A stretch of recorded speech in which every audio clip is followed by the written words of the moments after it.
Vamos a la pausa y... no nos vamos nada a la pausa, seguimos. Vamos a ir a la entrevista Prime. ¿Y por qué?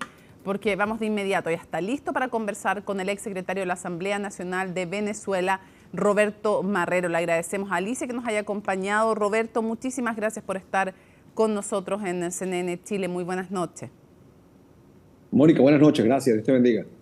Quisiera preguntarte primero tu impresión de esta noticia que sigue en desarrollo. Todavía no tenemos todos los alcances, ni los nombres, ni las cantidades, pero esta liberación de presos políticos en Venezuela.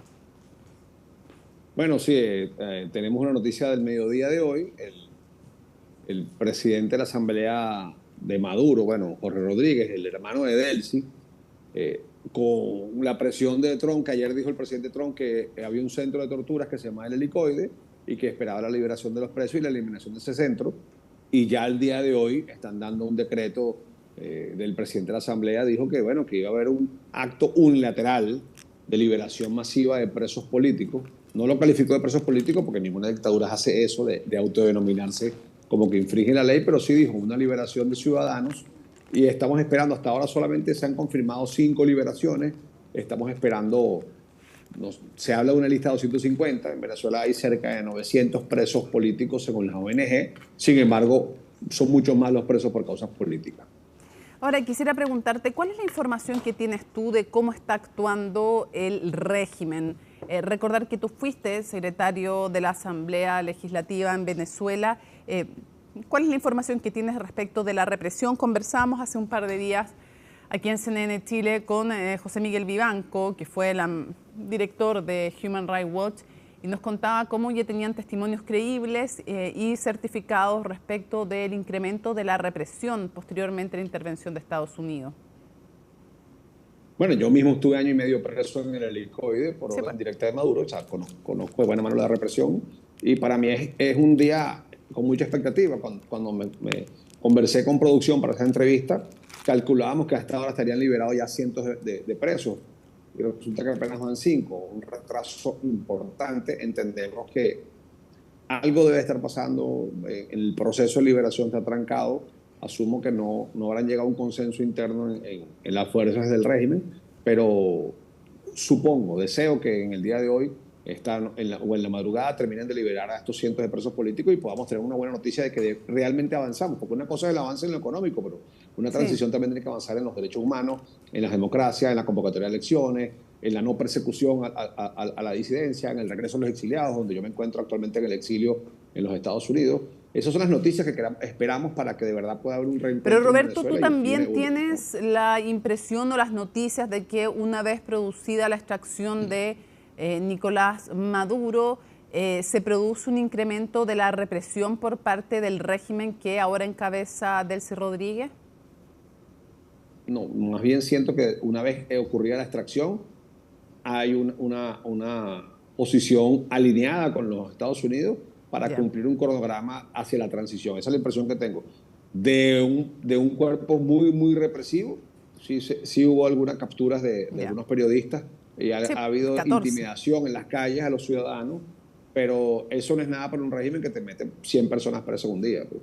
Roberto, quiero que nos cuentes un poco, para quienes no están familiarizados con el nombre del Helicoide, lo mostrábamos recién con Alicia, un centro de detención y tortura que era antes un centro comercial que está en posesión del SEBIN, parte de la policía y del aparato de represión de la dictadura venezolana. Cuéntanos cómo y cuándo estuviste detenido, cómo se produce tu detención, en qué condiciones, y cuéntanos cómo es el Helicoide, tú que lo viviste por dentro. Bueno, el Helicoide es el símbolo del terror del régimen de Maduro. El Helicoide supuestamente iba a ser el centro comercial más grande de Latinoamérica y se convirtió en la cárcel política más grande de Latinoamérica.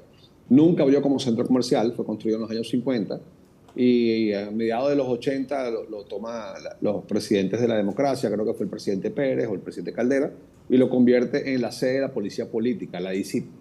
Pero estaba al servicio de los ciudadanos. O sea, nadie conocía el Helicoide, no era el monstruo que come y que traga gente que se convirtió. El Helicoide es un edificio, como su nombre es helicoidal, está construido encima de una roca y en toda la periferia hay una rampa Y bueno, es una cárcel perfecta porque escapar es prácticamente imposible, porque está en la cima de una montaña y pasan kilómetros de rampa para que tú puedas salir de ahí. Y bueno, ahí está la policía política y se ha convertido en el símbolo de represión. Ahí miles de presos han pasado por ahí. Es el sitio donde van los presos políticos por excelencia. Si tú ¿Cuándo quieres saber si alguien estuviste? es un preso, ¿Cuándo te toman y cómo te toman preso a ti? ¿En qué en, contexto? yo era jefe del despacho de la presidencia de la Asamblea Nacional y con el ascenso del presidente Guaidó al reconocimiento mundial como jefe de Estado ante el vacío de poder que hay en Venezuela, como presidente interino, yo paso a ser bueno, el jefe de gabinete de ese gobierno interino.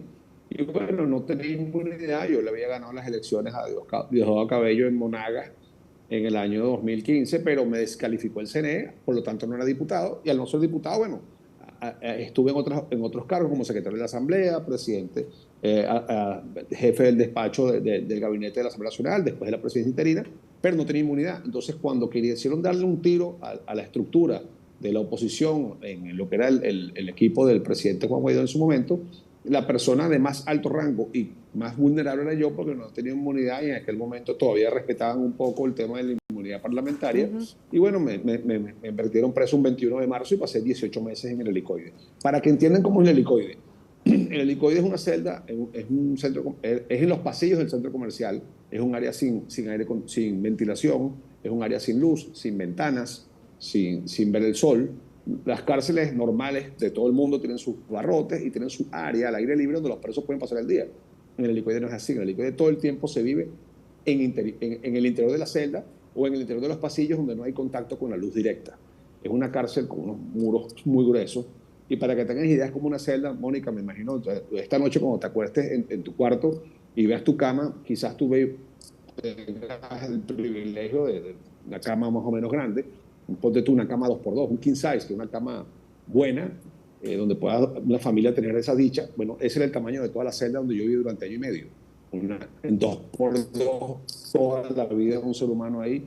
Incluso yo tuve el privilegio de estar solo. Hay presos que conviven 3 y 4 y 5 presos en una celda de ese tamaño. Entonces, ahorita hay un hacinamiento importante en las cárceles venezolanas. Y bueno, por eso es que yo celebro este paso hacia la democracia, porque muchos se ha hablado de que la toma de Venezuela es un tema petrolero, que es un interés sobre el petróleo.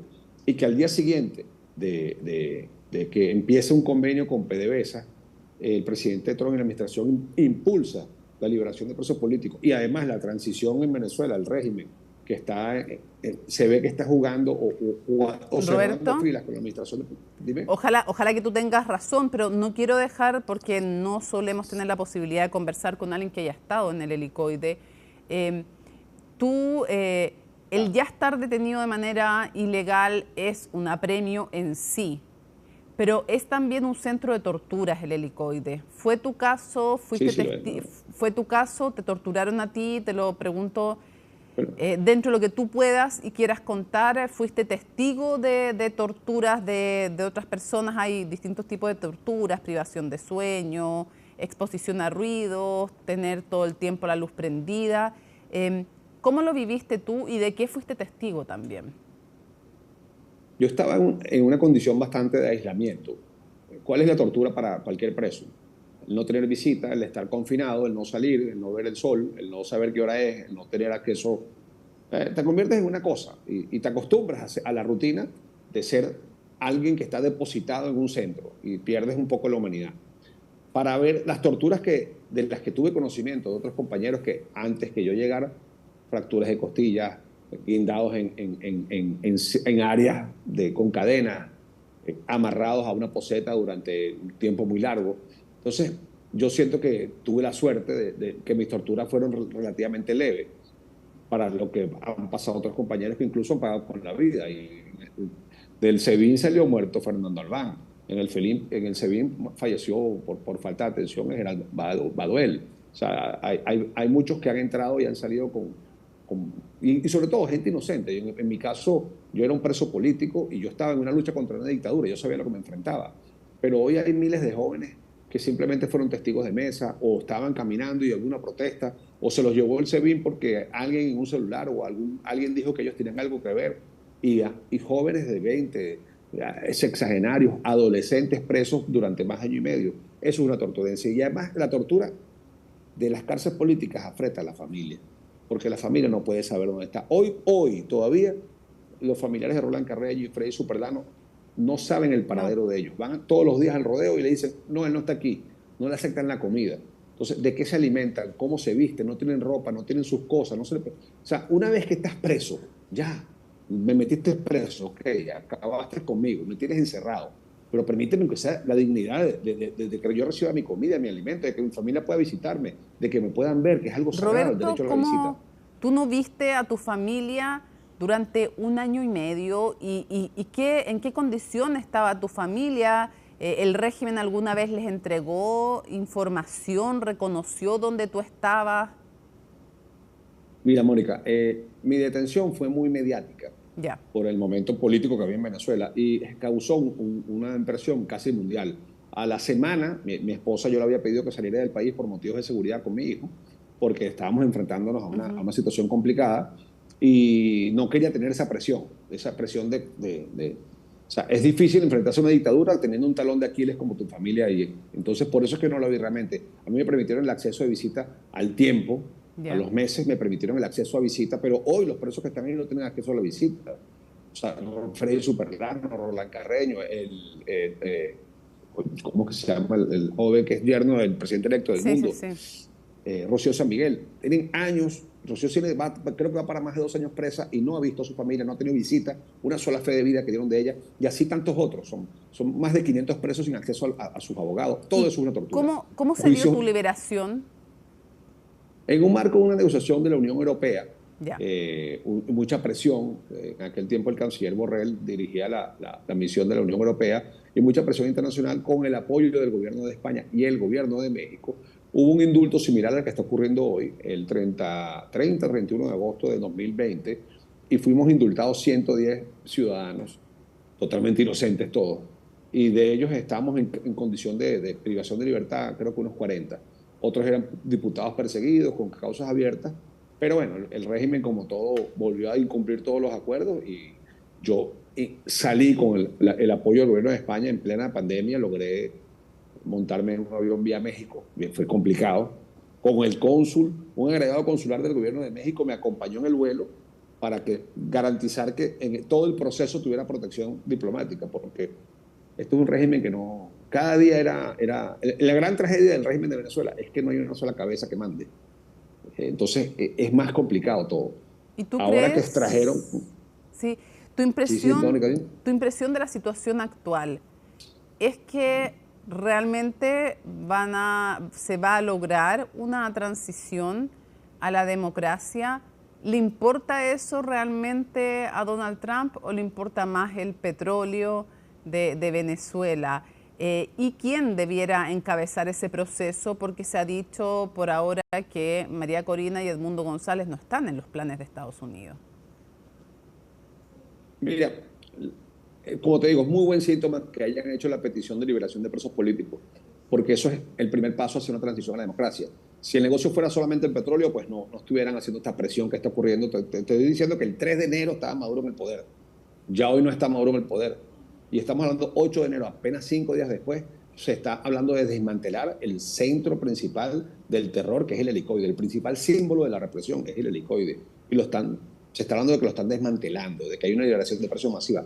Yo creo que si vamos, que no es fácil, no es un cuento de hadas, pero creo que si van dando los pasos adecuados por una transición hacia la democracia, que es difícil, y han establecido unas pautas. El secretario de Estado, Marco Rubio, un hombre muy conocedor de Latinoamérica, está diciendo que primero es una etapa de estabilización, la segunda etapa es una etapa de, creo que habla de reconciliación, pero un tema, reconstrucción, algo así más o menos como un tema que tiene que ver con la economía, y la tercera fase es la etapa de la transición en sí, que es donde habría una elección para reconocer las nuevas autoridades, donde sin duda en las nuevas elecciones María Corina es el liderazgo principal de Venezuela. E incluso yo entiendo que todos votamos, bueno, los venezolanos apoyamos el mundo porque querían apoyar a María Corina y María Corina apoyó al mundo porque no la dejaron ser a ella la candidata. Pero en una elección como debiera ser, la candidata debería ser María Corina directamente. Eso es el sentir de la mayoría de los venezolanos. Pero hoy no es posible una elección. Hoy no es posible ni siquiera liberar unos presos. Entonces no están nada las condiciones por una elección. En ese escenario, creo que lo más apropiado es una transición para estabilizar recuperar la institucionalidad y en ese marco sí convocar una elección que ojalá sea tan pronto como 90 días, aunque la Constitución habla que ante la falla presidencial a los 30 días tiene que haber elección, pero es un escenario improbable. Y para cerrar, para Roberto, que eso sea sostenible necesitamos... Sí, para cerrar, entiendo el proceso que tú describes. Para cerrar, ¿qué crees tú que va a pasar con Venezuela? Te lo pregunto, perdón, con Cuba. Y te lo pregunto porque estás en Miami viviendo ahora, donde hay una comunidad bien fuerte cubano-americana y que mira con mucha atención también lo que pueda pasar en Cuba. Mira, Mónica, el que le presentó al joven Maduro a Hugo Chávez fue Fidel Castro en el primer viaje que hizo Chávez a Cuba, cuando todavía no era ni siquiera era precandidato. Apenas a Chávez lo liberan, él se va a Cuba y es recibido como jefe de Estado. Desde ese momento están inoculando el plan cubano para apoderarse de Venezuela. Lo que hicieron el 3 de enero, más allá de desencadenar una transición en Venezuela, como en efecto lo están desencadenando por ese hecho, es descabezar al gobierno de Cuba y sacarla y aislarla. Al Cuba perder el control político de Venezuela, dejemos decir que la casa militar, el servicio secreto o el equivalente a los que cuidan al presidente, eran 32 cubanos que el propio gobierno de Cuba reconoció que fallecieron en la operación militar. Explícame tú la dominación que tenemos. Imagínate que el presidente de Chile, su escolta, sea de otro país. Creo que hablan que en los tiempos de Allende ocurrió algo similar, que Cuba mandó muchas personas a interferir en el gobierno del presidente Allende en su momento. Pero en Venezuela es una realidad, está documentada. Hay 32 cubanos fallecidos en la operación. Esa dominación cubana acabó. Y gracias a que esa dominación cubana acabó de Cuba y ha sido descabezado Cuba, sin duda el próximo régimen que cae es el régimen cubano. Y con él se liberan en el hemisferio y todo el occidente de las dictaduras como la de Cuba, Nicaragua y Venezuela. Con el tema de que en Venezuela hay un epicentro económico y mundial por lo geopolítico importante del petróleo. Sí. Porque hoy el que mantiene a esas dictaduras es Venezuela. El que le proporciona el petróleo y los recursos es Venezuela. Al acabar con esa conexión, está hecha la mitad del trabajo. Roberto, muchísimas gracias por habernos acompañado en CNN Chile. Que tengas muy buenas noches. Buenas noches, Dios los bendiga. Gracias. Hacemos una pausa en CNN Prime y ya estamos de regreso.